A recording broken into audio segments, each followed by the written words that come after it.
ونستهديه ونستغفره ونتوب إليه ونعوذ بالله من شرور أنفسنا ومن سيئات أعمالنا من يهده الله فلا مضل له ومن يضلل فلا هادي له وأشهد أن لا إله إلا الله وحده لا شريك له وأشهد أن محمدا عبده ورسوله اللهم صل على محمد وعلى آل محمد كما صليت على إبراهيم وعلى آل إبراهيم وبارك على محمد وعلى آل محمد كما باركت على إبراهيم وعلى آل إبراهيم في العالمين إنك حميد مجيد أما بعد فإن أصدق الحديث كتاب الله وخير الهدي هدي محمد صلى الله عليه وسلم وشر الأمور محدثاتها وكل محدثة بدعة وكل بدعة ضلالة وكل ضلالة في النار وعليكم بالجماعة فإن يد الله مع الجماعة ومن شذ في النار ربنا إننا سمعنا مناديا ينادي للإيمان أن آمنوا بربكم فآمنا ربنا فاغفر لنا ذنوبنا وكفر عنا سيئاتنا وتوفنا مع الأبرار ربنا وآتنا ما وعدتنا على رسلك ولا تخزنا يوم القيامة إنك لا تخلف الميعاد ربنا افتح بيننا وبين قومنا بالحق وأنت خير الفاتحين ربنا لا تجعلنا فتنة للقوم الظالمين ولا تجعلنا فتنة للقوم الكافرين ونجنا برحمتك من القوم الكافرين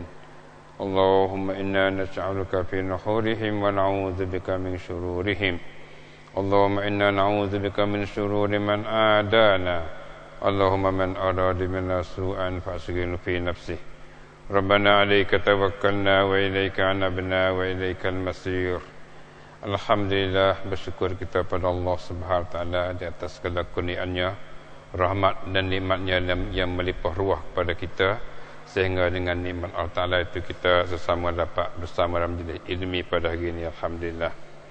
Kaum muslimin dan muslimat yang kasih sekalian, pelajaran kita hari ini adalah kita sambung daripada apa yang mana kita telah bicara dulu hubungan dengan perkembangan fiqh Islam. Kita belum lagi habis hubungan dengan tahap-tahap bagi perkembangan fiqh Islam. Pada pelajaran kita yang lepas dulu, kita duduk pada tahap yang keempat bagi perkembangan fiqh Islam, iaitulah tahap fiqh semasa kesuburan. Fiqh tu subur pada masa tu, iaitulah kita lalu dulu sebagaimana kita telah dulu, ialah mulai pada kurung awal kurung yang kedua sehingga sampai pada pertengahan kurung yang keempat. Sampai tengah kurung yang keempat itu dikatakan fiqh yang sangat subur, iaitulah makan masa selama 250 tahun sebagaimana kita lalu dulu. Dan kita lalu dulu, kita tergambar secara kasarnya keistimewaan yang mana ada pada masa tu benda istimewa yang mana ada pada masa perkembangan fiqh, kesuburan fiqh pada masa tu, iaitulah suburnya fiqh Islami. Sebagai subur yang besar sekali, subur gemuk lah. Kalau orang kayu ke gemuk molek lah, terendam molek, gemuk molek pada masa tu. Itu keistimewaan yang pertama. Keistimewaan yang kedua yang mana ada pada masa tu ialah diteduinkan segala ilmu. Segala ilmu tu dapat disusunkan, dapat dikumpul, dapat dicatat, dapat ditulis, dapat dikarang pada masa tu. Sebelum pada tu tidak ada. Ni pada masa tu maka timbullah berbagai-bagai ilmu secara tersendiri. Ada ilmu tafsirnya, ada ilmu hadisnya, ada ilmu fiqh, ada ilmu usul fiqh dan sebagainya. Timbul pada masa itulah, pada tahap yang keempat daripada perkembangan fiqh Islam. Itu perkara yang kedua, kita sepatah lalu daripada hal pada. Hari ini kita masuk pula keistimewaan yang ketiga. Ni kita nak bicara ini keistimewaan yang ketiga, benda yang istimewa, benda yang paling molek, benda fisik yang mana ada pada tahap yang keempat pada perkembangan fiqh Islam tu, iaitulah lahirnya berbagai-bagai mazahib fiqhiyah yang bermacam-macam, sama ada mazhab 4 atau lainnya. Masya-Allah. Sini baru timbul mazhab. Mana tahap yang keempat ni lah barulah timbul, katakan timbul mazhab. Maknanya ambil pada awal kurun yang kedua sampai pertengahan kurun yang keempat, celah ni baru mazhab. Ambil pada masa Nabi, pada masa sahabat, pada masa tabi'in, tak ada mazhab apa lagi. Tak ada mazhab apa lagi. Mari kurun sinilah baru timbul kata ada bermacam-macam mazhabnya. Maknanya pada mula-mulanya tak ada mazhab lah. Sebab tu kata Abu Bakar mazhab ke apa? Tak ada kata mazhab ke apa, tak ada mazhab pada masa tu. Ya. Jadi inilah keistimewaan yang ketiga dalam tahap yang keempat bagi perkembangan fiqh Islam, iaitu lahirnya berbagai-bagai mazhab. Yang pertama, setengah mazahib telah pun lenyap dan habis dengan matinya pengasasnya. Seperti mazhab Al-Auza'i, Al-Thawri, Al-Laits ibn Sa'ad, Daud Al-Zahiri, Ibn Jarir At-Tabari dan lain-lain. Jadi bila timbul mazhab tu, berkembang banyak mazhab pada masa tu. Dalam kalangan mazhab banyak-banyak ni, terkadang setengah mazhab tu bila habis tuai dia matilah mazhab tu, tak ada. Seperti mazhab Auza'i. Auza'i satu imam yang besar, Imam Auza'i. Satu imam yang besar. Satu mazhab bagi dianya. Tapi bila dia mati, tak ada pengikut-pengikut dia yang dapat sambung perjuangan dia, tak ada. Itu mazhab Auza'i. Dan juga As-Thawri seperti juga Al-Laits ibn Sa'ad seperti juga satu mazhab, banyak mazhab. Daud Zahiri, Ibn Jarir Tabari seperti juga habis mazhab dia. Dan lain-lain lagi, banyak lagi. Maknanya tergambarlah kita kata pada masa tu bukan 4 mazhab dak, banyak mazhab pada masa tu. Tak ada apa boleh duduk, tak ada agama apa dak kali. Boleh duduk sini tak ada apa. Semua tu adalah otonom bawa ummah semua Allah Ta'ala. Ikut jalan Tuhan. Aku nampak lagu ni, turut jalan, ikut jalan aku ni. Dia mau semua Tuhan, ikut jalan aku nampak. Dia mau nampak lagu ni, turut ni, tak ada apa. Semua Tuhan berlaku ya. Nampak tu tak? Tu tergambarlah kita. Itu dia perkembangan mazhab pada masa tahap yang keempat daripada perkembangan fiqh Islam. Jadi setengah mazhab tu lenyap, habis. Setengah mazhab masih ada berkekalan sampai ke hari ini. Setengah mazhab masih kekal, alhamdulillah. Sampai hari ini maknanya ada terkenal pada kitanya 4 mazhab ni terkenal. Yang maknanya mazhab Hanafi dipimpin oleh Imam Abu Hanifah, mazhab Maliki oleh Imam Malik, mazhab Syafi'i oleh Imam Syafi'i, dan mazhab Hanbali oleh Imam Ahmad bin Hanbal. Terkenalnya 4 ni ada hari ini. Lepas tu lain pada ni satu mazhab suku pula, iaitu mazhab-mazhab yang ada campuran politik pada kelahirannya. Ada juga mazhab fiqh juga, tapi ia tumbuh campur dengan politik. Mari dengan kamberang. Timbul mazhab kerana kamberang. Di mana sebab kamberang dapat dapat betulkan satu mazhab tu baik. Seperti mazhab Imamiyah, Syiah Imamiyah. Lahirnya kerana kamberang tu, tapi oleh kerana dalam hadis gapo tu boleh mereka faham, dia pergi cabangan daripada hadis tu baik fiqh dia, porak fiqh dia tu. Tapi kelahiran dia tu dia bercampur dengan politik lah, dengan kamberang pada masa tu. Mazhab Imamiyah, Zaidiyah pun Syiah juga. Kita ingat Syiah ni satu mazhab nama umum. Dalam Syiah sendiri tu banyak pula timbul mazhab dalam Syiah, pecah Syiah sendiri tu. Tu tak serupa dalam mazhab Syiah sendiri tu banyak pula. Tak sama. Imamiyah tu imam 12 suku. Zaidiyah suku, mazhab Zaidiyah. Ismailiyah satu mazhab suku asal Syiah belaka tu. Dan antara semua mazhab Syiah tu hak dekat dengan kita ahli sunnah ni Zaidiyah dekat sikit. Zaidiyah dekat. Ia tidak terlampau, tak terlajak supaya yang lain tak mazhab Zaidiyah ni. Dan Zaidiyah ni masih ada sampai hari ni, duduk di banyaknya di Yaman. Yaman ada Zaidiyah. Dan kita hari ni pun setengah kita nak pakai juga kita Zaidiyah. Macam Nailul Autar bagi Imam Syaukani. Fathul Qadir dia tu Zaidiyah tu. Tapi ia sederhana, tak terlapau, tak ada kata Ali itu Tuhan pada, tak kata Jibril itu salah wahyi pada nak wahyi pada Ali, wahyi pada Muhammad. Dia tak kata gitu dah lah. Banyak akidah-akidah Syiah tu yang berlainan daripada akidah Ahlussunnah wal Jamaah. Nah, maka hal lebih dekat kitanya Zaidiyah. Alhamdulillah. Bah dia pun tak ada duk backing kepada Ahlussunnah wal Jamaah, tak supaya mana.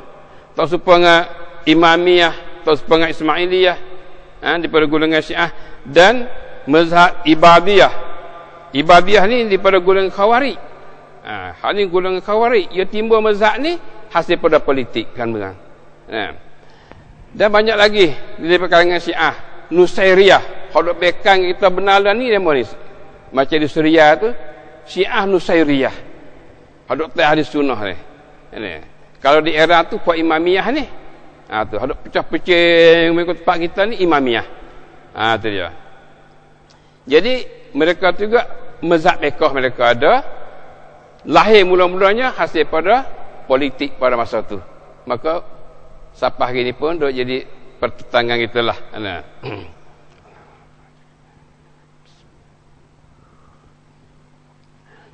Inilah ayat pada kita kata antara istimewa fiqh Islami pada tahap yang keempat pada perkembangan dia tu ialah lahirnya berbagai mazhab.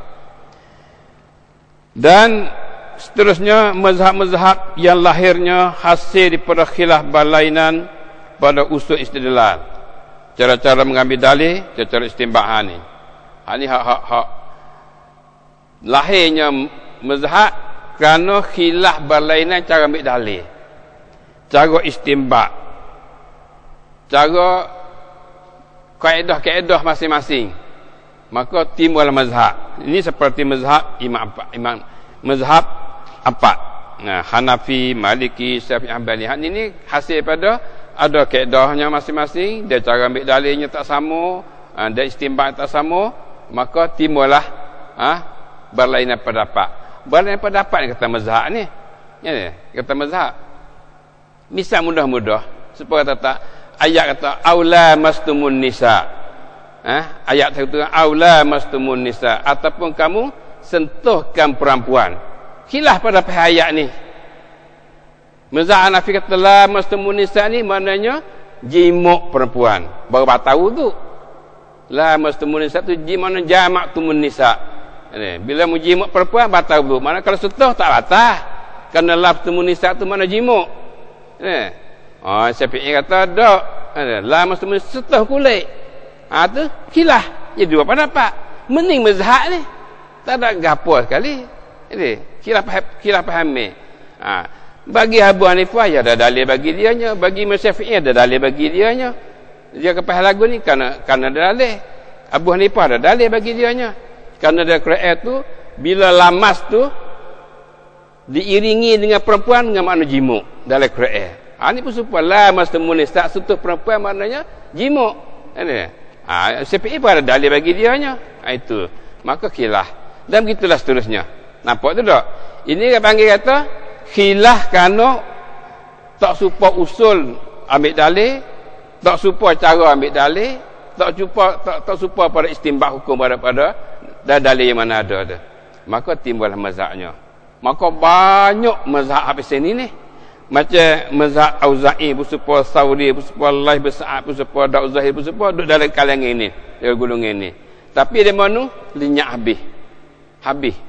habis pengasah, habislah mazhab mereka. Hanya isi-isi hak imam mereka tu ada dalam kitab lain, dalam buku lain.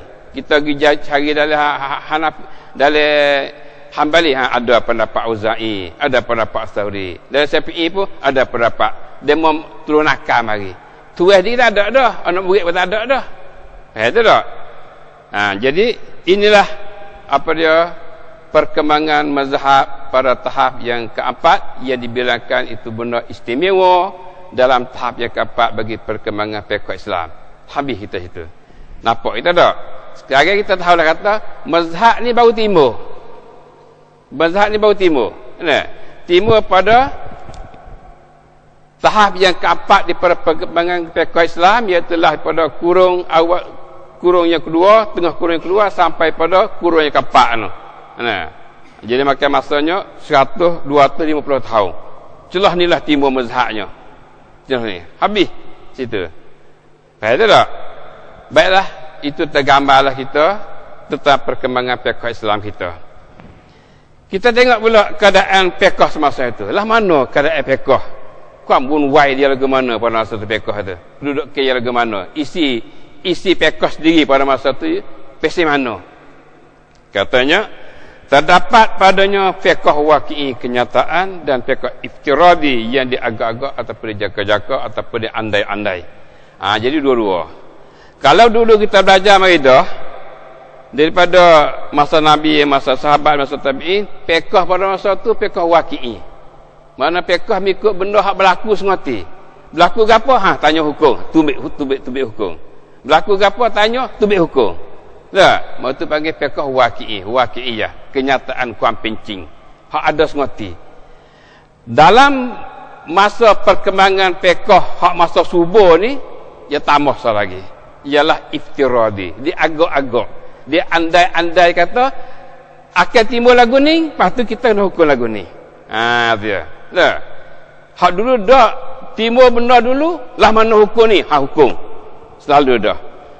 Hak ni, hak tu pun ada, maknanya waqi'i pun ada, dan ada iftiradi pula, ada benda yang andai-andai. Dijaka-jaka kata akan timbul masalah ni. Kalau timbul masalah ni hukum. Dia. Faham tak? Supaya saya contoh dululah dalam mazhab, bermacam-macam mazhab ni, masalah wukuf Arafah. Kalau seorang wukuf tak udara boleh ke tak? Duduk dalam padang Arafah juga tapi wukuf tak udara. Dia tak kata udara tak. Dia tak tergambar kapal tubai pada masa tu. Dia tergambar tu kalau pun kayu ni duduk luar pada Arafah, lepas tu dahar dia ni masuk dalam padang Arafah. Orang wukuf tak dahar kayu tu. Sah tak sah wukuf dia tu? Duduk pada Arafah juga tu. Itu iftiradi tu. Ya agak-agak. Dia. Jadi wukuf ni dia kena duduk atas bombing Arafah. Kalau atas udara tu tak boleh. Orang dia mau helikopter kapal tubai nak wukuf atas tu. Tak boleh. Tak ada. Ini panggil iftiradi. Maknanya dia agak-agak akan timbul lagu tu. Timbul semati.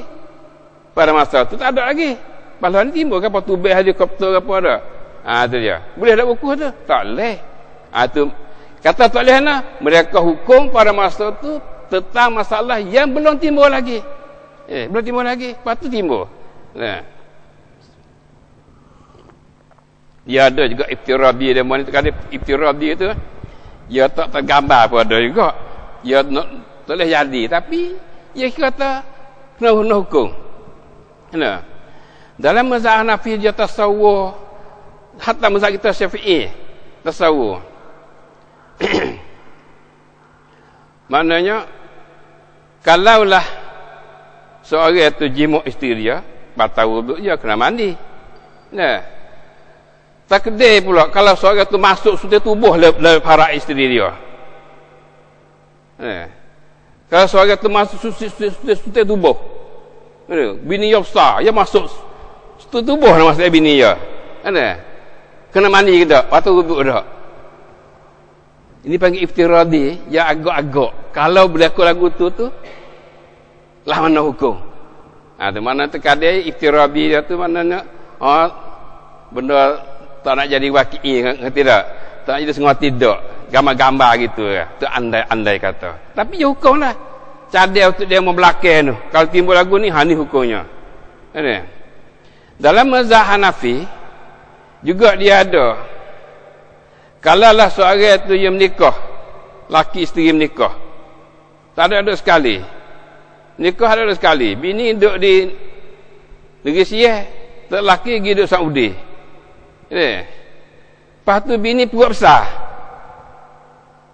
Bini perut besar. Nak hukum anak siapa dia tu? Ya pang kayu ni, ya angin boleh. angin wak benih. Hak ni pun boleh jadi juga. Oh, dia hukum ikut boleh jadi ni. Ada. Boleh jadi juga. Tu. Jadi anak dia. Tu dia. Ini makna hukum iftirabi. Bagai tak jadi lagi, lepas tu agak-agak kalau jadi Allah nak hukum. Itulah maknanya ayat kata keadaan fiqh pada masa tu ada waqi'i kenyataan semati dan ada iftirabi andai-andai. Agak-agak kata nak jadi aku tu ni hukumnya. Faham tak? Dan ilmu fiqh telah pun ditadwin sebagai satu ilmu yang tersendiri. Alhamdulillah, ilmu fiqh kita ni semua ni disusun pada masa ni. Pada masa tahajud keempat. Bulan-bulan tu tak ada lagi kitab ilmu fiqh. Tak ada kitab lagi. Tak ada susun, tak ada karya apa dak kitab pakat. Bukan dia ingatlah otak itu ya. Tak keluar lahir lagi ilmu satu kitab, buku-buku karangan dari ilmu fiqh. Baru tahap ni baru-baru ada ni. Dan segala masalah-masalahnya telah pun lengkap dan ditadwinnya. Segala masalah yang berlaku pun lengkap berlaku. Timbul masalah apa? Catat taruh. Soal apa catat taruh. Ni, supaya Imam Syafi'i, hak yang ngajar itu anak murid catat taruh. Jadi hak Syafi'i tidak kali tapi anak murid dia catat. Jadi hak dia, hak Syafi'i. Bukan setakat masalah waqi'iyah saja, malahan masalah-masalah iftiradiyah juga telah dicatat. Berlaku ni susun kitab fiqh ni bukan setakat masalah waqi'iyah saja ada. Masalah hak dia andai-andai atau berjaka-jaka nak jadi pun tulis belaka, catat belaka. Cadai untuk orang kemudian tu mudah. Tu masalah kira ulama kita dulu. Cadai untuk anak cucu yang akan datang tu mudah. Kalau berlaku lagu ni ni hukum. Berlaku lagunya ni hukum, ada syahadah. Yang mana menggambarkan lengkap dan sempurna setiap perkara yang dihajati oleh manusia. Walhamdulillah. Maknanya yang dikira tu semua tu lengkap dan sempurna semua. Apa yang manusia akan datang berhajat ada berlaku. Maka alhamdulillah. Memang begitu semati. Banyak masalah yang mana mereka tu kalau jadi semati, kalau tu ada semati, timbul semati. Tu dia. Oleh itu jasa dan curahan tenaga para fuqaha pada tahap ini dan mereka wafat dengan meninggalkan pusaka dan peninggalan yang besar kepada umat. Itulah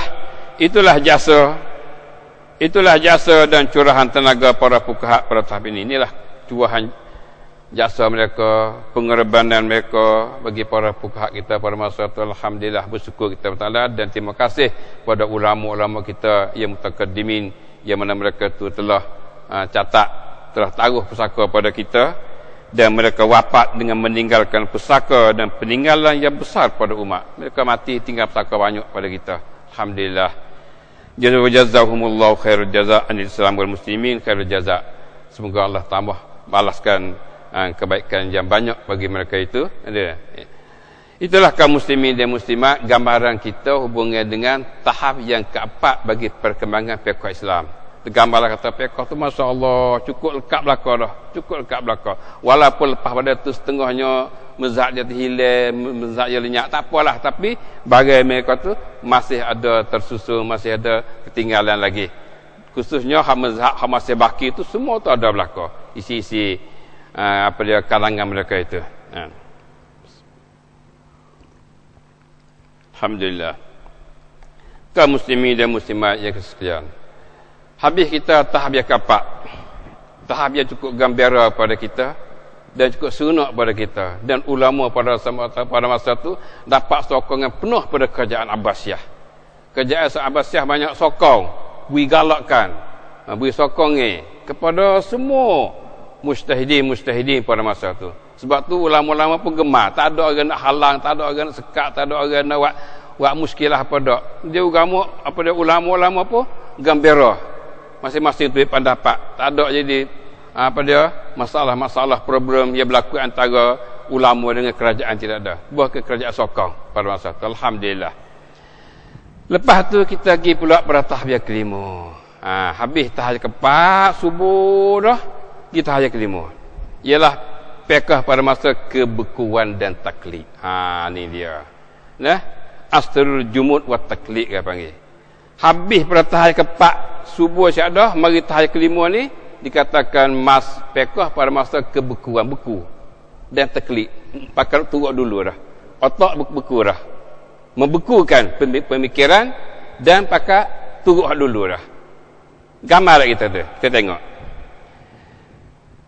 Tahap yang kelima ni, permulaan dan kesudahan tahap ini. Tahap ini bermula dari pertengahan kurung yang keempat.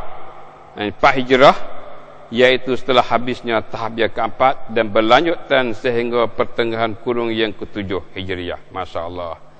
Jadi, fiqh asrul taklid atau asrul jumud wa taklid ni, masa kebukuan dan masa taklid ni ialah ambil pada tengah kurung yang keempat. Dulu kita ada daripada kurung keluar sampai tengah kurung keempat tu fiqh subuh. Ambil tengah kurung keempat sampai pada pertengah kurung yang ke-7, ini asrul jumud. Celah ni fiqh mesti beku ni. Taklid. Ni masa taklid. Pakai turut dulu. Ialah semasa kejatuhan Baghdad tahun 656 Hijriah. Ni habis masa taklid pada tahun 950 Hijrah, mana tengah kurung yang ke-7. Tengah kurung yang ke-7 masa jatuh Baghdad di tangan seteru, tangan Tatar. Pada masa tu. Tetapi keadaan taklid dan ta'assub mazhab masih lagi berlanjutan sehingga memakan masa selama 7 kurung lebih kurang. Walaupun kita katakan asrul jumud wa taklid tu habis pada tahun 957, tapi keadaan taklid dan ta'assub mazhab tu masih ada gitu lagi. Masih berkata habis kat tahun 950 ni tu habis taklid dak. Taklid masih ada lagi. Dia mari lagi siapa kurung kita ni, dia mari taklid ni. Ada. Tu ya. Yang makan masa selama 7 kurung lebih kurang. 7 kurung lebih kurang dia makan masa taklid ni. Lanjut lama masa taklid. Kita tengok keadaan fiqh masa taklid lah mana. Jadilah mana keadaan fiqh pada masa tu. Nuktah yang kedua, keadaan umat pada masa itu. Keadaan umat pada masa itu. Nak gambar. Gambar kita memang gambar umat Islam kita pada masa itu lah mana duduk ke. Katanya, yang pertama, lemah pemerintahan kerajaan Abbasiyah. Ni pucuk besar. Lemah pemerintahan kerajaan Abbasiyah. Kita tahulah kerajaan, betul kerajaan besar-besar kalau kita kira lah dari kerajaan pemerintahan kerajaan Islam ni. Daripada masa Nabi, hak Nabi. Atau kerajaan pada masa Nabi. Nah. Lepas tu kerajaan pada masa Khulafa' Rasyidin. Itu tahap yang kedua. Khulafa' Rasyidin. Lepas tu yang ketiganya kerajaan pada masa Umayyah. Kerajaan Umayyah. Lepas tu kerajaan Abbasiyah. Ini masa Abbasiyah ni, masa ni Abbasiyah. Dia. Nah. Ini Abbasiyah. Lepas tu dalam Abbasiyah ni lah yang bila pecah hingga sampai akhirnya timbul kerajaan Utsmaniyah. Kerajaan Utsmaniyah Turki. Ada. Habis Utsmaniyah, habis kerajaan negara Islam. Habis Khilafah Islamiyah. Nah. Jadi pada masa Abbasiyah dalam tengah kurung yang keempat ni sampai pada kurung yang ke-7 ni, kerajaan Abbasiyah telah mulai lemah pemerintahan kerajaan Abbasiyah kerana banyak pemberontak pasti mari nak rebut tamnen rebut jabatan apa ada nak guling kerajaan ada pada masa tu. Didapati kerajaan Abbasiyah telah pecah kepada beberapa negeri yang kecil dan banyak ujian-ujian yang berlaku. Kerajaan pecah. Jadi banyak timbul bila pecah tu merdeka suku, muat lagi suku. Pecah ni memerintah suku. Macam-macam di celah-celah tu. Banyaklah dikata kerajaan Abbasiyah yang bermacam-macam tu. Maka berikutnya didapati para fuqaha dan ilmu fiqh tidak lagi mendapat galakan dan sokongan daripada pemerintah untuk membiaknya. Itu je. Dulu kita tahu dah. Fiqh Islam je subuh je gemuk tu sebab kerajaan beri batu Sebab kerajaan sokong. Sekarang kerajaan itu pecah lemah dah. Maka kerajaan pun tidaklah lagi berat kepada ulama-ulama pada masa itu. Tidak beri sokongan sebagaimana beri sokongan dulu. Dengan tu buat pada fiqh pun lemah. Tidak, dan ilmu fiqh tidak lagi mendapat galakan dan sokongan daripada pemerintah untuk membiaknya. Pemerintah pun, ilmu fiqh pun tak dapat sokongan daripada pemerintah, daripada kerajaan untuk nak biak dia. Dengan itu telah menjadi lemah semangat mereka. Ulama pun lemah semangat. Dan mereka sudah mencukupi dengan apa yang telah ditinggal oleh para salaf dahulu tanpa perlu lagi pada ijtihad baru. Jadi oleh kerana dalam tahap yang keempat tadi itu ya cukup dah. Fiqh secara waqi'i pun ada, fiqh secara iftirabi pun ada. Jadi kita dalam tahap yang kelima ni, kita sudah cukup dengan hak mereka tu tinggal dulu dah, padai dah. Tak perlu lagi kita ijtihad baru. Tak ada kena pakai ijtihad baru. Kerana bila ada gapo kita tengok dalam hak ulama kita dulu telah catat dalam kitab dah ada siap dah. Kerana kitab pun terdewing belaka dah, susun belaka dah, karya belaka dah.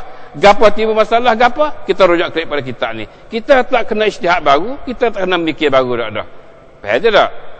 Jadi maknanya ni mari taklid ni. Taklid dah. Mari taklid. Itu adalah keadaan umat pada masa tu. Kita dapat kerajaan tu adalah lemah. Kerajaan Abbasiyah telah dipecah dan lemah dan tidak bagi sokongan lagi pada para ulama pada masa itu. Itu yang pertama. Yang kedua, cenderung fuqaha kepada taklid. Ini keadaan umat pada masa itu. Fuqaha, ulama-ulama yang mana ada pada masa ni adalah cenderung pada taklid. Maka nak taklid hak dulu dah lah. Mana ulama dulu kita kata lagu mana, catat gapo dulu oleh kita dulu, terturut tu. Para fuqaha telah mulai lemah hemah mereka. Para fuqaha telah mulai lemah hemah mereka. Hemah tu lemah dah. Tak ada hemah, semangat tak ada. Dan merasai taksir dan kurang kebolehan di dalam diri sendiri untuk beristihad. Dan masing-masing masa tak pandai, tak ada ilmu kita ni, kita kurang, lemah. Ulama kita dulu, mazhab kita dulu, imam kita dulu telah buat siap belaka dah. Maka kita tak perlu dah nak cari yang baru, kita pakai dulu. Nak ijtihad baru tu lemah dah. Apatah lagi ilmu kita kurang, kita tak ada kelengkapan, tak cukup alat dan sebagainya. Walaupun pada mereka itu pada hakikatnya ada kemampuan dan kebolehan berijtihad. Walaupun pada hakikatnya mereka mampu. Hak sengatinya ulama pada masa itu mampu mikam samad. Ada boleh ijtihad supaya dengan hak dulu. Tapi mari berasa lemah. Berasa lemah. Kajian pun tak nak sokong, negeri pun dak pecah belah itu ini dan sebagainya. Jadi lemah semangat. Maka cukuplah dengan hak dulu. Dan setengah mereka telah pun sampai pada martabat ijtihad mutlak. Masya-Allah. Pada masa itu pada ansur taklid itu setengah ulama sampai martabat ijtihad mustahid mutlak supaya Imam Syafi'i, supaya Imam Abu Hanifah sampai martabat tu, tapi tak berani. Dia rasa tak pandai, modal kita tak pandai, tak cukup. Maka kita memendailah, cukupilah dengan apa yang telah ada. Faham je tak? Inilah mari taklid. Sampai taklid. Berikutan dari itu, maka lemahlah harakah ilmiah dan bahs fikih. Hasil pada ni gerakan ilmiah pun lemah. Tak ada nak semangat atau nak berkembang baru ke apa, tak ada dah. Tu lemah semangat dah. Bahas fikih pun, bahas wicai cari apa, pisut cara mana pun kurang dah. Fiqh, bahas fiqh fikih nak wicai, nak wican, nak gapo semua tu maknanya lemah dah. Kurang dah. Dan mereka tetap beriltizam dengan sesuatu mazhab yang tertentu tanpa berubah dan berkenjak daripadanya. Lepas tu mereka iltizam. Mung nak pakai mazhab ana, duk mazhab ni. Aku nak Hanafi, aku nak Maliki, aku nak Syafi'i, aku nak Hanbali. Muduk ana duk tu. Pakai tetap iltizam kita lah. Mung dan mazhab mung. Tidak terklik demo ni. Demo ni pun tak terklik demo tu dan sebagainya. Gambar kita ada tak? Itu keadaan umat pada masa itu. Dan keadaan ulama kita pada masa itu. Dan mereka tetap beriltizam dengan sesuatu mazhab yang tertentu. Pegang mana-mana mazhab. Tanpa berubah dan berkenjak daripada ini. Tak berubah dah. Lah mana mazhab lagu tu lah. Saya kenjak sikit abuk. Tu. Tak saya nak ubah sikit abuk ada mazhab. Sebab syiat dah. Ulama kita buat syiat dah dulu. Kita tak boleh ubah dah. Kena pegang tu lah. Kahkun situ lah. Nah. Dan ijtihad mereka juga beridar di sekitar mazhab yang mereka ikutinya. Kalau mereka ijtihad pun, ijtihad mengikut dalam kalangan mazhab tu lah. Ini ijtihad mazhabi. Ijtihad mengikut likungi yang mana ada dalam mazhab tu saja. Tidaklah nak lakah keluar dah. Kerana kita ni, mereka rasa kata, tak padai kita. Ilmu kita tak padai. Dan terjadilah hukum-hukum fiqh terbatas mengikut nas yang ada di dalam kitab-kitab mazhab jua. Jadi hukum-hukum fiqh itu terbatas.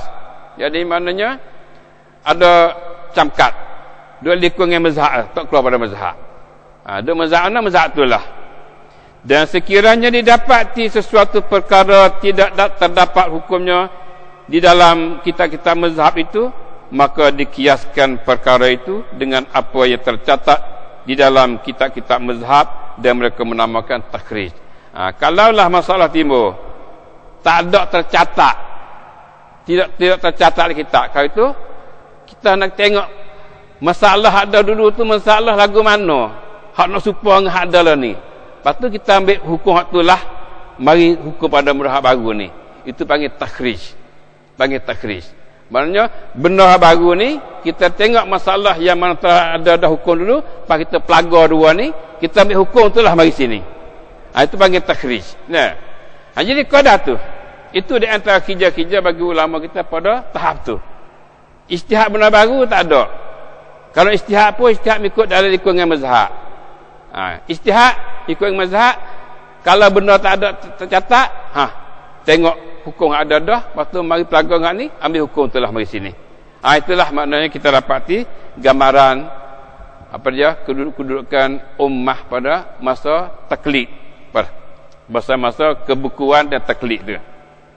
Maka para fuqaha pada masa itu tetap bertaklid kepada imam-imam yang sebelum daripada mereka. Jadi ulama pada masa tu, fuqaha pada masa tu taklid. Maka tu imam dululah. Tidak ada benda baru yang mana boleh mereka tu ijtihadnya. Dan tersebarlah taklid dan ta'assub pada imam-imam mazhab yang terdahulu itu. Maka tersebar taklid. Di sinilah mereka tu katuk pintu ijtihad. Sinilah mereka tu katuk pintu ijtihadnya. Itulah kita dapati keadaan ummah pada masa asrul jumud wa taklid. Dengan itu mereka menutupkan pintu-pintu ijtihad. Apa tu? Katuk pintu ijtihad. Tak boleh ijtihad dah. Ni panggil katuk pintu ijtihad. Siapa katuk? Kita juga. Para ulama katuk. Islam mari mula tu terbuka pintu ijtihad, tak ada katuk apa dia. Mari sini ni bila kata fiqh semua tu terkumpul belaka dah, pendapat ulama dah belaka dah, masalah-masalah belaka dah, kata peng pintu ijtihad. Tak boleh ijtihad baru dah. Tak ijtihad baru. Sebab itulah bila ijtihad baru ni timbul kata hak tu kaum muda. Itu kaum muda. Itu tak tuak mazhab pak dan sebagainya. Kerana kalau timbul orang yang ijtihad baru tu. Sebab tu kita akan dapat, kita akan tahu benda ni. Dengan itu mereka menutupkan pintu-pintu ijtihad disebabkan satu, kerana rasa kekurangan diri mereka dan rasa kelemahan dari mengikuti para mujtahidin yang terdahulu. Jadi ulama kemudian ni kata pintu ijtihad. Sebab apa kata? Sebab mereka rasa kata kita ni kurang, kita lemah, kita tak sampai ilmu. Katuk katuk. Tu dia antara sebabnya. Yang kedua, kerana takut hukum syarak fatwa dimainkan oleh mereka-mereka yang mendakwakan dirinya sebagai mujtahid sedangkan mereka bukan ahlinya. Ni beringat ini. Sebab yang keluar mereka kata pintu ijtihad, takut hukum syarak ni difatwa oleh orang main-main, orang yang dakwa dia mustahid. Dia hukum lagu tu. Orang ni pun mustahid, dia mau hukum lagu ni. Tiga pula, dia mustahid, dia hukum lagu tu. Jadi, mereka ini kata sebab nak stop anu. Takut ada orang mendakwa tu dia mustahid, maka dia akan main-main dengan hukum Allah Ta'ala, dengan hukum syarak. Nah, ini sebab kata pita ijtihad. Demi untuk menjaga agama dari dirusaki oleh pemain-pemain. Takut buat main-main. Kata ketiga apa? Dakwa mustahid hukum. Dakwa mustahid hukum. Ya ada lagu ni, bukan tak ada. Sebab itulah dia kena beringat benda ni. Jadi orang tak ada cop, tak ada habis segi pekoh ke apa. Habis bagi teknik, bagi yang hidup fatwa hukum pekoh. Dia tak kena bukan ahli dia. Ada. Ni yang dia benar jadi ni. Sebab tu di antaranya ada kena juga mereka kata hak beringat tu. Tapi kata langsung tu dia tak boleh, dia kena buka. Hak kenanya. Dia mana kata paing ada. Dia buka juga tapi syarat ketatlah syarat tu. Nah. Kita tengok. Jadi mereka kata demi untuk menjaga agama dari dirusaki oleh pemain-pemain, maka mereka menutupkan pintu ijtihad walaupun terdapat di dalam kalangan mereka orang yang sampai martabatnya. Jadi mereka kata semua. Walaupun dalam kalangan mereka tu ada orang siapa martabat ijtihad tu, tapi mereka tu tak bukalah.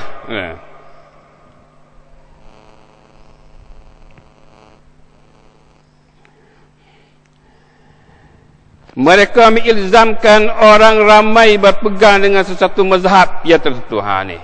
Jadi ulama pada masa itu mengilzamkan, memastikan ramai mungkin pegang mazhab ni. Hadut turut dia ni mungkin pegang mazhab ni. Mutalih pergi pada Hanafi, mungkin ada Syafi'i. Itu mengilzam, mewajibkan, memastikan pegang mazhab. Mereka mengilzamkan orang ramai berpegang dengan sesuatu mazhab yang tertentu. Mazhab nak pegang-pegang. Tertua pada mazhab Pak. Sebab tu mereka meletakkan pak ni ya. Pak ni ya. Dan bertaklid mengikut sesuatu mazhab yang tertentu itu tanpa berpaling padanya. Kena taklid ni. Syafi'i pakai Syafi'i lah. Hanafi pakai Hanafi lah. Maliki lah. Hambali lah. Itu ya. Sebab itulah kita didapati. Dan Masjid Haram Mekah dulu tu tak. Pak penjuru tu pak mazhab tu. Pak mimbar. Syafi'i suku mimbarnya, Maliki suku, Hanafi suku, Hambali suku. Dia. Jadi itu gambarannya. Kerana dia mau sekat dah. Hanafi ada Hanafi, tak lagi Syafi'i. Lepas tu, kena buat suku Syafi'i. Hanafi pun nak suku, Maliki pun nak suku. Jadi gitu. Nampak tak? Ini hasil daripada taklid mazhab dan ta'assub pada mazhab. Ta'assub pada mazhab. Tak usah pergi daripada orang lain. Tak usah dengar orang lain. Hak ni ya. So ni ya. Susah juga tu. Susah tu. Bukan tak susah tu. Tu ya. Sebab tu, dia kena pergi tengok langkah lain pula. Langkah lain pula. Itulah dia gambaran ummah pada masa tahap tu. Yang ketiga, kita lakukan pula pada yang ketiga, kerja-kerja fuqaha pada masa kebukuan dan taklid. Kena habis kerja fuqaha pada masa tu kerja apa tu? Ulama-ulama kita pada masa tu banyak ulama pada masa tu. Ada. Ulama terkenal mazhab kita Syafi'i pun bukan sikit, ramai pada masa tu. Tapi kerja gapo ulama pada masa tu? Buku-buku siapa kita ni dah tahap tu banyak siapa kita ni buku ni. Ada. Dalam mazhab Syafi'i dan dalam masa Syafi'i sendiri ni apa buah? Ya buku ada. Mazhab Syafi'i dan beberapa buah Syafi'i. Lepas tu hak dah tahan ni ramai. Ada. Murni muhtad ke nihayatul muhtad ke fatul mu'in ke apa ke hak dah tahan ni belaka ni. Siapa kita ni dah tahan taklid ni. Ada. Kerja-kerja fuqaha pada masa kebukuan dan taklid, sungguh pun ilmu fiqh telah pun beku dan berdiam diri tanpa bergerak seperti mana dahulu. Tetapi para fuqaha tidak berdiam diri dengan tidak bekerja sesuatu pun. Sungguh pun kata ilmu fiqh tu dah sekat tu dah, catat belaka dah. Tapi ulama pada masa tu bukan duduk dia. Tak duduk dia ulama pada masa tu. Kerja ulama kita, masya-Allah. Kerja lima tu siapa kita hari ni? Malahan mereka dapat melaksanakan beberapa tugas yang besar dan sangat berguna pada ummah. Banyak tugas mereka kerja.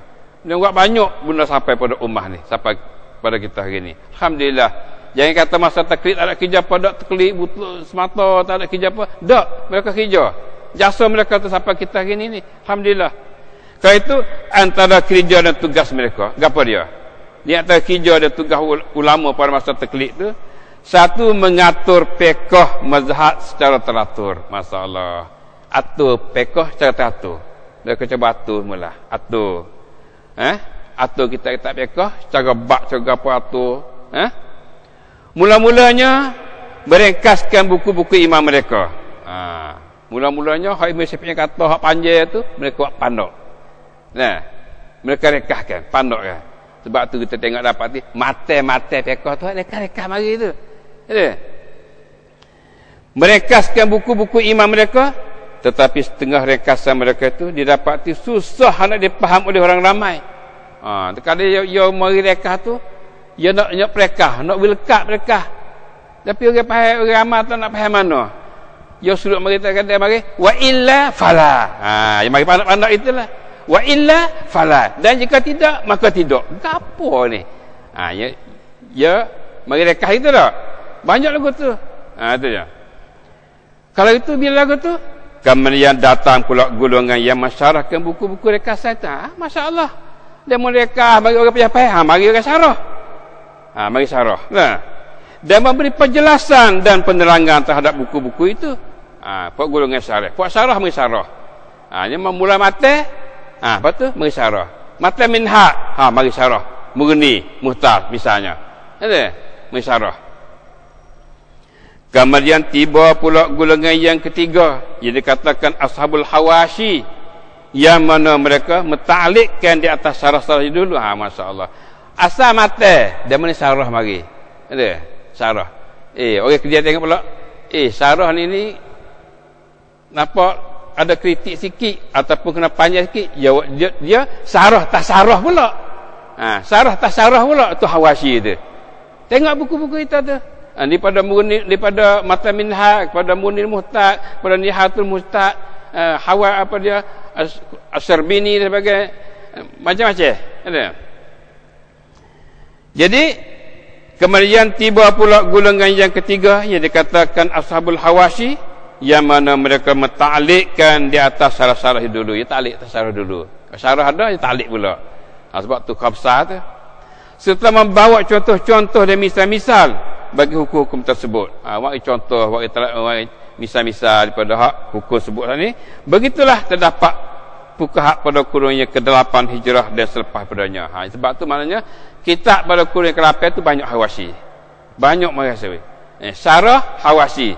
Ni kitab kurun yang ke-8. Masya-Allah. Kurun ke-8 ni lepas pada Imam Nawawi dah. Imam Nawawi kurun ni. 5 ni Nawawi kita ni. Kurun ke-8 ni orang lain dah. Ada.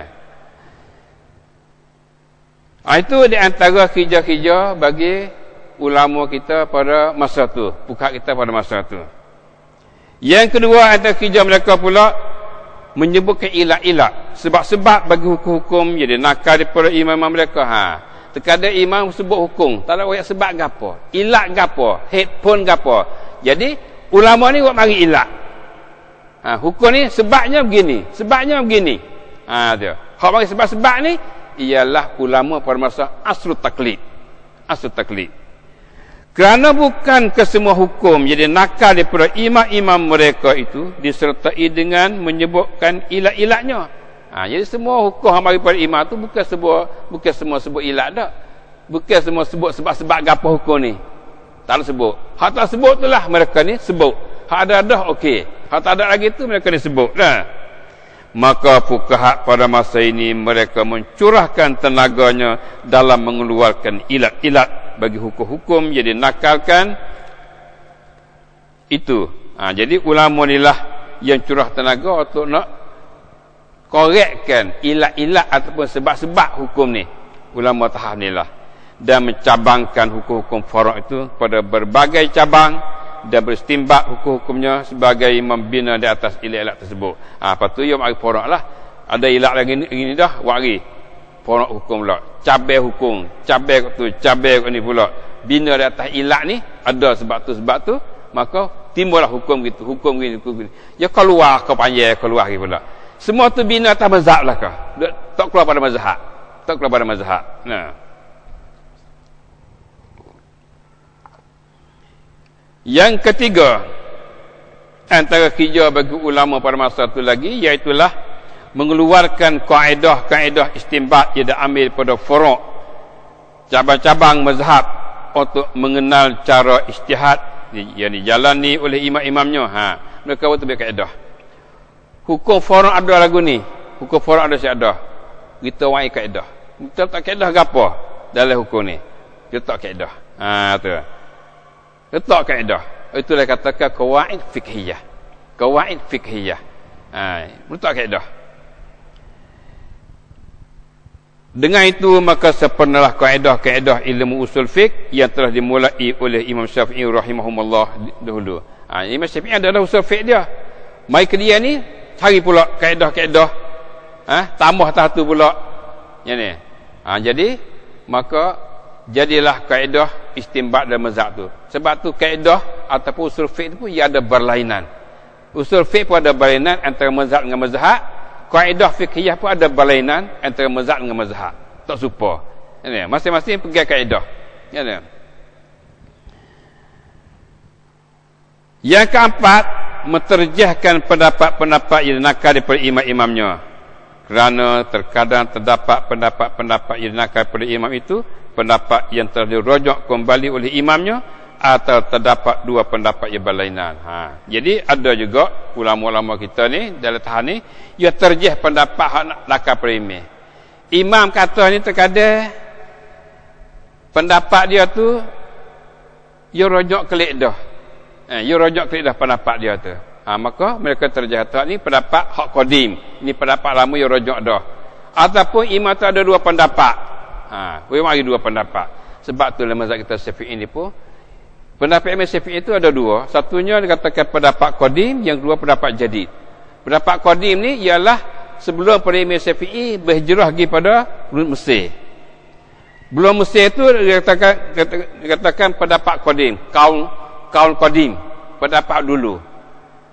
Bila dia hijrah ke Mesir itu, ia ada berlainan, bertukar pendapat dia. Hak tu katakan pendapat al-jadid, hak baru.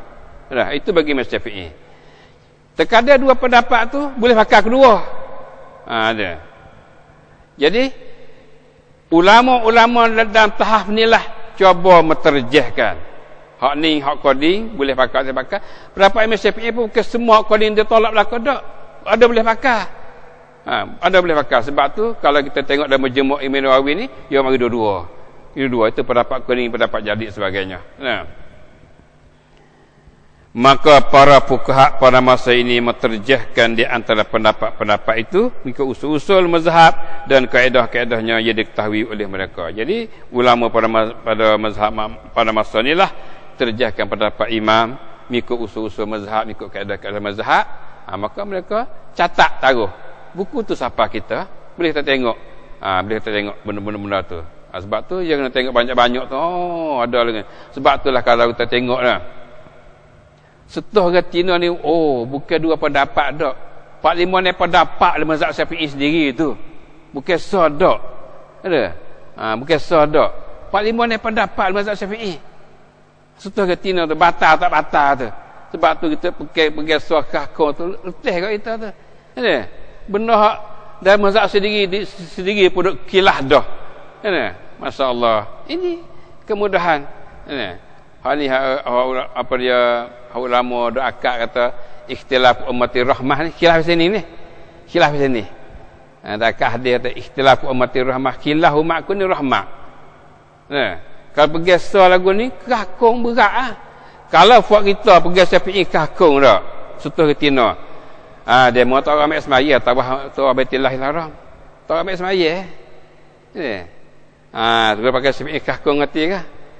Tak buat serta tepuh demo. Kita tak tepuh demo itu pak kita lekah itu pak kena muka batas semaya tu gimik semaya semula. Mari tu pula tepuh pula dah gimik semaya. Teh. Teh. Sebab tu hari ni hatta Malaysia sendiri pun tak lakar dah pendapat tu. Tinggal Syafi'i. Ambil lain dah pendapat lain dah. Ada. Sebab tu kena klik pendapat dalil, klik pada dalil. Jangan ta'assub mazhab, tengok pada dalil. Sebagaimana kita akan tengok dalam tahap yang ke-6 tu, kita akan dapatilah benda tu untuk nak peluahkan otak kita sikit. Tengok pada dalil. Dalil kuat, okey. Pakar dalil kuat ni. Itu dia. Ya.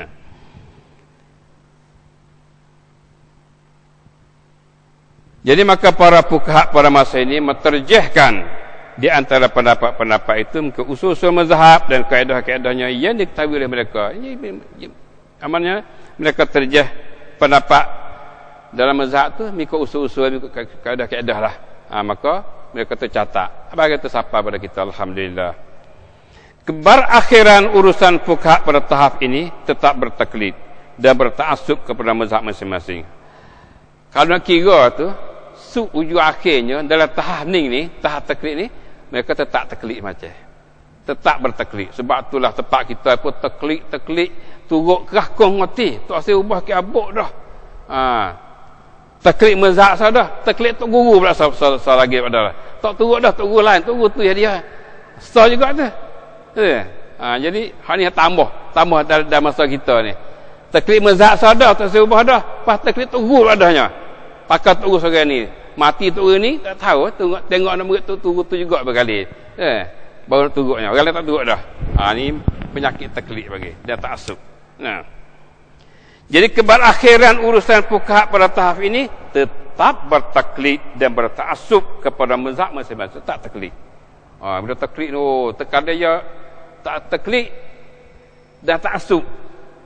Taklid tak ta'assub hingga kita taklid mazhab juga tapi kita tak ta'assub. Tak ta'assub. Demo nak buat tu boleh. Buat kita tak apa lah. Walaupun tak support kita tak apa. Itu maknanya kita tidak ta'assub. Ya terkadang ta'assub ni membawa pada bahaya banyak. Bawa bahaya banyak. Ya, timbul angkara ni sebab ta'assub. Sebab tu kena buat ta'assub.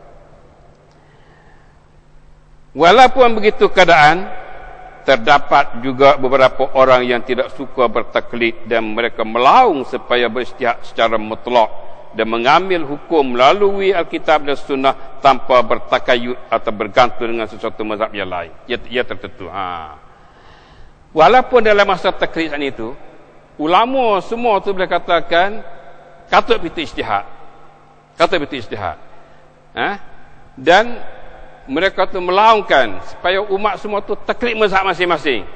Dalam hal tu pun ada juga setengah ulama tu mereka tu cuba juga keluar pendapat kepada ummah supaya ada ijtihad secara mutlak. Klik supaya kurun keluar dulu. Masa Imam Syafi'i dulu. Dalam kurun ni mereka tu juga keluar pendapat. Kita nak klik sana. Supaya sana lah mana? Ialah ambil hukum melalui kitab dan sunnah. Turut kaedah hadis tanpa bertakayud atau bergantung dengan suatu mazhab tertentu. Kita usah gantung. Usah gantung dengan mazhab mana-mana mazhab ada dah. Klik pada kitab dan sunnah. Dan kaedah-kaedah yang dapat kitab dan sunnah, istimbah hukum situ. Tak payah bergantung dengan mazhab ada dah. Ada juga ulama pada masa tu yang ada fikrah di situ. Terbuka juga. Nawi klik sebuah asal tu ada. Tetapi pendapat mereka tu ditetangi hebat daripada para fuqaha yang mukallidin. Tapi pendapat ni halawai ada. Ulama halawai. Tu keluar pada macam-macam lah. Keluar pada mazhab dan sebagainya, sesat dan sebagainya. Sebab yang ni tak ramai kali ni. 4-5 orang tu pendapat lagu ni. Lepas tu ulama ramai-ramai lagi ni terkelip belaka. Ku Syafi'i, aku Hanafi, ku Maliki, ku Hanbali. Mu mari nak pakai kitab ada sunnah, kelip semula. Keluar pada mazhab Pak. Kami katuk dah pitu. Pitu ijtihad. Kena taklid ni dah. Lawai. Ni dia timbul ni. Oleh kerana tabiat dan keadaan seumumnya ialah bertaklid. Sebab tabiat seumum pada masa taklid belaka. Sebab tempat kita lah Syafi'i. Tak sebab lah kan lain. Tak akan dapat kan lain. Tapi muncul kajian Asia dia tak ada perak kata orang Asia kena mazhab Syafi'i. Tak serupa Brunei. Mana rakyat semua mazhab Syafi'i, tak boleh lain. Bangkap mazhab ada. Dia. Patut tak akan ada pendapat lain tu. Ini dia panggil taklid dan bertaksub. Taklid dan bertaksub. Jadi dalam masa taklid ni pun ada juga ulama yang mana Allah bukakan fikiran mereka tu supaya jangan taklid, jangan taksub. Taklid pada kita ada sunnah, ijtihad di sini dengan kaedah-kaedah yang mana kita dapati, klik sini. Nah, ada lagu tu.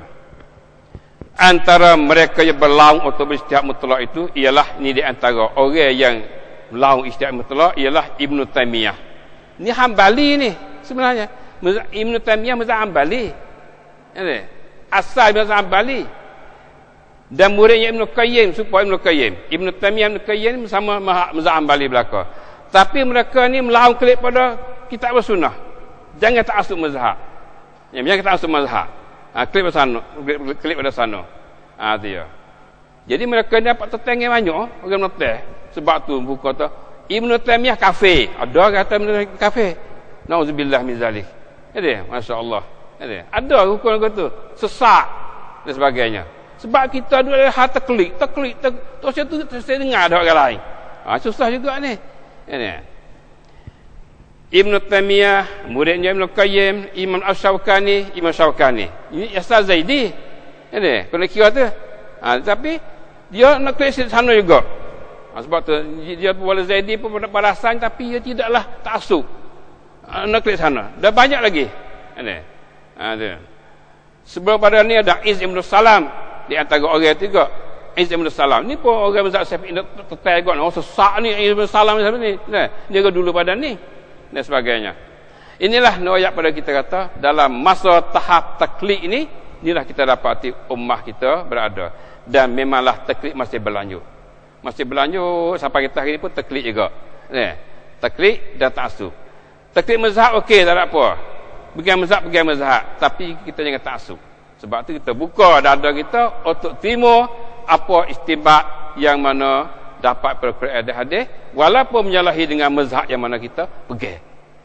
Walaupun menyalahi. Jadi bila kita tu jauh untuk kita nak kerbaikan diri kita keluar tak ta'assub, matikah kau dengan mazhab tu, maknanya kita tu akan lega hati kita.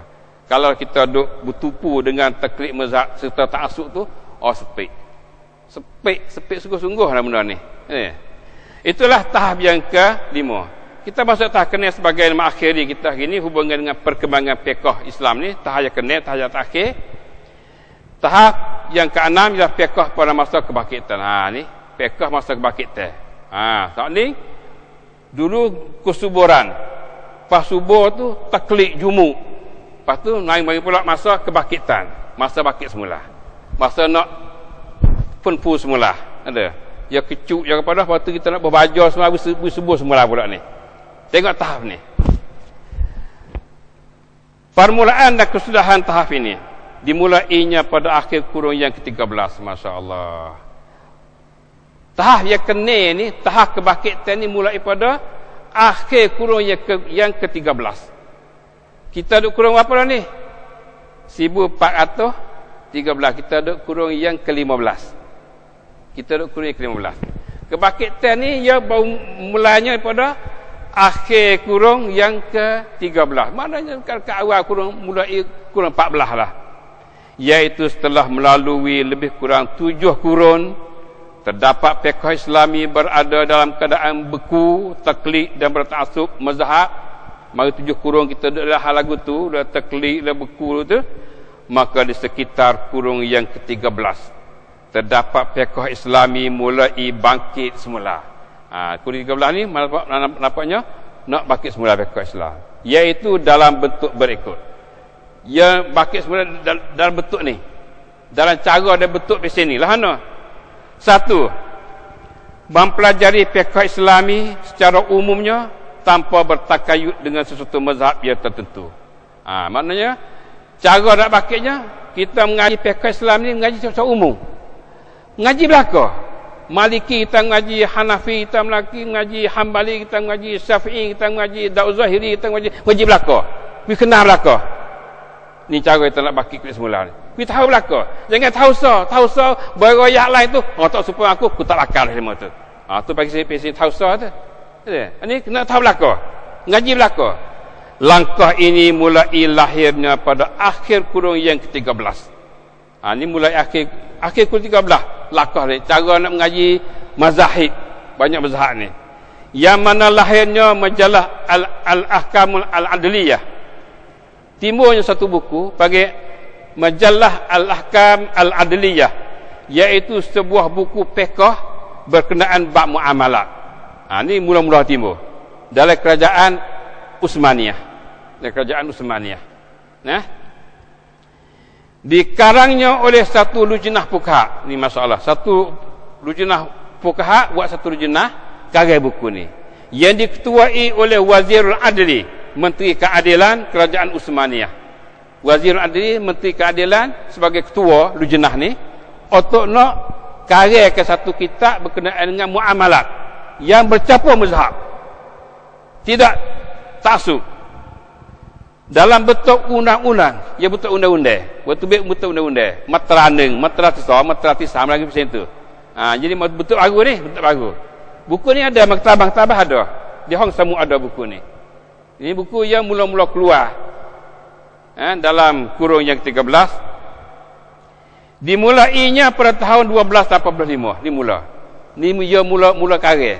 Mula susun buku ni tahun 1285 ni 1285 hingga tahun 1293 dan diisytiharkan kegunaannya pada 26 Syaban 1293. Jadi maknanya ia mulai tahun 1285 habis selesai 1293, banyak puluh tahun juga. Banyak tahun, dan isytihar gunanya pada 26 Syaban 1293 Hijrah. Kemudian diikuti pula oleh beberapa undang-undang yang lain. Mula-mulanya buat undang-undang inilah. Ini pada kerajaan Utsmaniyah. Ini maknanya mulai nak berkembang fiqh supaya tidak taksub pada mazhab. Mempelajari fiqh semua, lepas tu buat undang-undang itu biar lagi. Itu adalah cara yang pertama. Yang kedua, bentuk yang kedua, mempelajari fiqh muqaran di peringkat pengajian tinggi. Ni hak ngaji fiqh muqaran, bagi fiqh yang berbanding mazhab di peringkat pengajian tinggi di mahalai. Di kuliah-kuliah ngaji fiqh muqaran, bagi fiqh berbanding dengan mazhab. Ngaji belaka pelaga mazhab tengok, hipo mazhab tengok. Iaitu mempelajari fiqh dalam sesuatu masalah secara membentangkan pendapat-pendapat ulama yang berlainan. Kita mengaji mari pendapat ulama ya berlainan. Syafi'i kata lagu ni, Hanafi kata lagu ni, Maliki kata lagu ni, macam-macam kata lagu ni. Ni pendapat nama. Serta menyatakan dalil-dalil bagi setiap pendapat. Syafi'i kata dalil dia, Hanafi kata dalil dia, Maliki kata dalil dia, Hambali kata dalil dia. Pendapat ada dalil. Kemudian diikuti dengan munaqashah dan bincangkan dalil-dalil tersebut. Lepas tu bincang. Dalil Syafi'inya lagu ni cara mana? Kuat ke dhaif dalil dia? Maliki supaya, Hanafi supaya. Dalil dia mana cara mana? Sebab tu kita dapati banyak daripada kitab-kitab fiqh kita ni terkadang kepada dengan dalil yang dhaif. Orang lain dalil kuat, kita dhaif. Kita ada dalil juga tak apa, hadis dhaif kita. Dia dalil kuat. Pas hukum dia kena demo kuat. Kita dhaif ni tak ada masalah. Pas kita mazhab, saya bakal mazhab demo, mazhab lagu ni. Padahal dalil kita dhaif. Itu tak? Jadi dalam ngaji yang muqaran, fiqh muqaran, fiqh berbanding mazhab ni, buat mari pendapat, buat dalil, lepas tu tengok dalil tu, bincang dalil tu dan membuat pertimbangan antaranya muwazanah. Lepas tu pertimbangan dalil ni, hak mana kuat dalilnya, tengok. Dan akhirnya diterjahkan pendapat yang terlebih kuat dalilnya dan terlebih banyak maslahatnya. Tu tengok. Jadi bila tengok tu, dalil demo ni lebih kuat dan masalah pun lebih kuat demo ni. Okey, kita bakal pendapat ni. Tinggal pendapat Syafi'i. Tinggal mazhab Syafi'i. Pendapat ni kita tinggal. Sebab apa? Sebab dalil hak kita ni dhaif. Dalil demo kuat. Kita bakal demo. Ada. Dia. Ini tahap atau bentuk yang kedua dalam mengaji muqarrar mazhab untuk kita tu taksir ta'assub mazhab. Ini perkembangan baru. Dia katakan perkembangan fiqh tahap kebangkitan di sini. Lalu ni lagu ni, ngaji mahalai ni maknanya betul ni. Betul dalil, pendapat dalil, tengok dalil tu. Sebab dalil-dalil semua tu Tersusun belaka dah. Hadis Sunan Sittah apa ada, Sunan Tis'ah apa ada, apa semua ada belaka. Kupa tengok Ada. Ijtihad tengok mari. Kupa tengok. Lepas tu akhirnya, lagu ni. Pakai lagu ni. Pakai lagu ni. Tu dia. Dan akhirnya diterjahkan pendapat yang terlebih kuat dalilnya dan terlebih banyak masalahnya. Ni dia. Pesing ni bagi orang tak faham, ni kata Wahabi ni. Pesing ni berkata orang tak faham, kata, ni yang mazhab Wahabi ni tak akan mazhab. Tinggal mazhab dah. Tinggal mazhab sebab dalil. Sebab dalil ni pun kerana Imam Syafi'i kata juga, Iza sahal hadis bahawa mazhabi. Bila sahih hadis tu mazhabku. Yang Imam Syafi'i kata. Ada. Pendapatku ni kalaulah tak serupa dengan hadis, mu tinggal pendapatku pakai hadis. Tapi kita lah ni bila tak serupa kita nak tu Wahabi tu. Ada. Nauzubillah min zalik. Ini satu masalah. Jadi bagi orang yang masih ada benih-benih taklid dan ta'assub ni, dia tak terima di sini ni. Tak terima di sini. Tak tahu gapo terkadang buat Wahabi. Sebab tu terkadang kita dapati. Dunia kita gini. Hari ni kita ada TV Islam umat, TV Islam Pak TV. Jadi, Pak TV Islam ni boleh kita dengar. Bagi orang tak faham tu, Pak TV Wahabi belaka ni. Wahabi belaka Pak TV ni sudah dengarlah. Nauzubillah min zalik. Nampak tak kita tu? Pak TV ni sama ada Muslim TV ke, Yatim TV ke, Washana ke, TMTV ke, semua tu Wahabi belaka. Jangan dengar mazhab Wahabi belaka. Nauzubillah min zalik. Kita tahu setara mananya. Boleh kita tu nak hukum tu Wahabi semua tu. Ini hasil pada taklid dan ta'assub pada mazhab yang mana ada oleh diri dia tu. Duk faham kata, biasa kena, kalau tak kena belaka dah, Wahabi belaka dah. Nauzubillah min zalik. Faham tak? Kita nak faham benda ni. Nak faham benda ni. Buka otak kita. Jangan kita duk beku sangat. Mazhab, okey mazhab. Saya Syafi'i. 100% saya Syafi'i, tapi saya tak ta'assub. Ada. Dia berkata saya Wahabi. Saya Syafi'i. Ada, Syafi'i. 100% Syafi'i. Tapi bukan ta'assub dah. Faham tak? Ada. Terkadang itu haling itu Wahabi itu. Nauzubillah min zalik. Dia mau masuk bila dah hati anak kata Wahabi. Ada. Itu. Ini kita faham benda ni. Gitulah apa yang timbul pada hari ini. Hari ini kita telah sampai pada tahap yang ke-6 daripada kebangkitan fiqh Islam. Fiqh masa kebangkitan, kita kena buka otak kita. Jangan duduk dia beku dah. Faham tak? Itu kita pergi selangkah lagi. Langkah-langkah ini amat berkembang di dalam kalangan pelajar-pelajar di peringkat pengajian tinggi. Dan dengan usaha yang baik ini diharapkan semoga fiqh Islami dapat kembali pada tapak kedudukannya yang asal insya-Allah. Langkah inilah yang mana pelajar-pelajar belajar hari ini duduk di sini ni. Semoga langkah ini dapat berkembang dan pula kita dapat klik pada tapak asal. Tak ta'assub. Kepada mazhab-mazhab yang mana ada. Kita klik, okey kita klik. Dan insya-Allah jika Tuhan panjang umur kita lagi, perjalanan kita akan datang akan cara hal taklid dalam pengajian kita insya-Allah. Hal taklid kita ada. Kita akan boleh tahulah.